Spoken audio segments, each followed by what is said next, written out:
বিশ্ব অর্থনীতি আর জ্বালানি তেলের লাইফলাইন হরমুজ প্রণালী কি এবার রণক্ষেত্রে পরিণত হতে যাচ্ছে? সিএনএন-এর সাম্প্রতিক রিপোর্ট অনুযায়ী ইরানের সঙ্গে চলমান যুদ্ধবিরতি যে কোনো মুহূর্তে ভেঙে যেতে পারে। আর সেটা হলে ইরানের নৌশক্তি গুঁড়িয়ে দিতে যুক্তরাষ্ট্র তৈরি করেছে এক বিধ্বংসী পরিকল্পনা, যার নাম ডায়নামিক টার্গেটিং। প্রেসিডেন্ট ডোনাল্ড ট্রাম্পের সরাসরি নির্দেশে পেন্টাগন এখন হরমুজ প্রণালীতে ইরানের আধিপত্য চিরতরে শেষ করার প্রস্তুতি নিচ্ছে। কেন এই জলপথ ট্রাম্পের জন্য মাথা ব্যথার কারণ হয়ে দাঁড়িয়েছে, আর পেন্টাগনের এই নতুন পরিকল্পনায় কাদের নাম আছে হিটলিস্টে?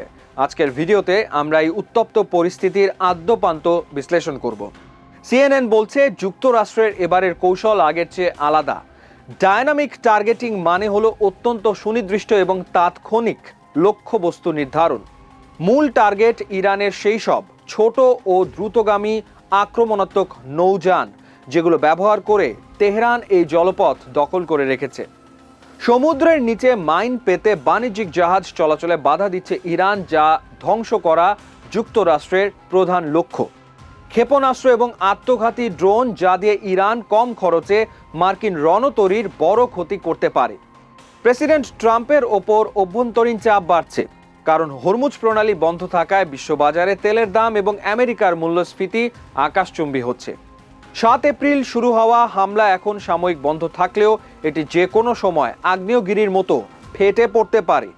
গত কয়েক মাসের লড়াইয়ে ইরানের অনেক ক্ষয়ক্ষতি হলেও সিএনএন জানাচ্ছে ইরানের অর্ধেক ক্ষেপণাস্ত্র লঞ্চার এবং হাজার হাজার ড্রোন এখনও অক্ষত ও সক্রিয়।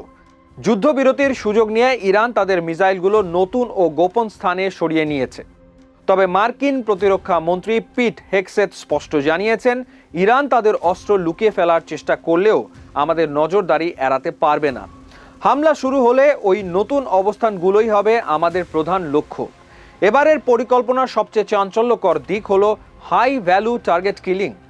যুক্তরাষ্ট্রের তালিকায় নাম রয়েছে ইসলামী বিপ্লবী বাহিনীর শীর্ষ কর্মকর্তা আহমদ বাহিদি সহ বেশ কিছু সামরিক নেতার। গোয়েন্দা তথ্যে দেখা যাচ্ছে ইরানের ভেতরে এখন কট্টরপন্থী আর নরমপন্থীদের মধ্যে এক ধরনের অদৃশ্য গৃহযুদ্ধ চলছে। ট্রাম্প প্রশাসনের দাবি, শীর্ষ নেতাদের হারিয়ে ইরান এখন চরম নেতৃত্ব সংকটে ভুগছে, আর এই সুযোগেই বড় আঘাত হানতে চায় ওয়াশিংটন। শুধু ড্রোন বা জাহাজ নয়, এবার লক্ষ্যবস্তু হতে পারে ইরানের তেলের খনি ও জ্বালানি অবকাঠামো। যদিও বিশেষজ্ঞরা বলছেন এতে যুদ্ধ ভয়াবহ রূপ নিতে পারে, কিন্তু ট্রাম্পের যুক্তি, ইরানের অর্থনৈতিক মেরুদণ্ড ভেঙে দিলে তারা আলোচনায় ফিরতে বাধ্য হবে।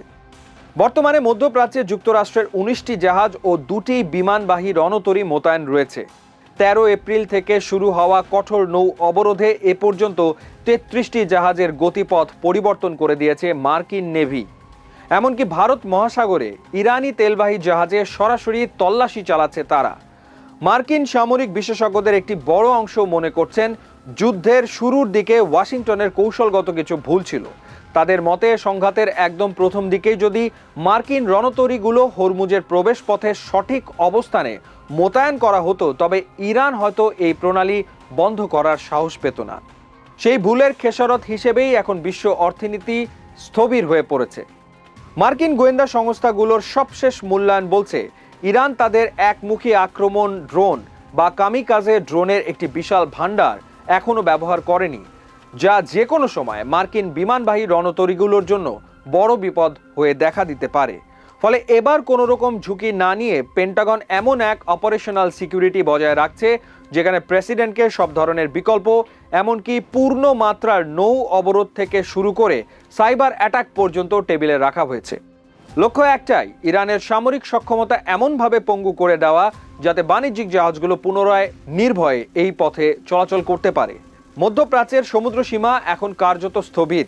শিপিং ব্রোকারদের মতে যতক্ষণ পর্যন্ত ইরানের সামরিক সক্ষমতা পুরোপুরি ধ্বংস না হচ্ছে, বাণিজ্যিক জাহাজগুলো এই পথ দিয়ে চলাচলের ঝুঁকি নেবে না। যুদ্ধবিরতি কি স্থায়ী হবে, নাকি হরমুজ প্রণালীতে শুরু হবে এক ভয়াবহ রক্তক্ষয়ী সংঘাত? পুরো বিশ্ব এখন সেই আশঙ্কায় প্রহর গুনছে। আপনার কি মনে হয়, যুক্তরাষ্ট্রকে সামরিক শক্তি দিয়ে এই গুরুত্বপূর্ণ জলপথ উন্মুক্ত করতে পারবে? কমেন্টে আপনার মতামত জানান।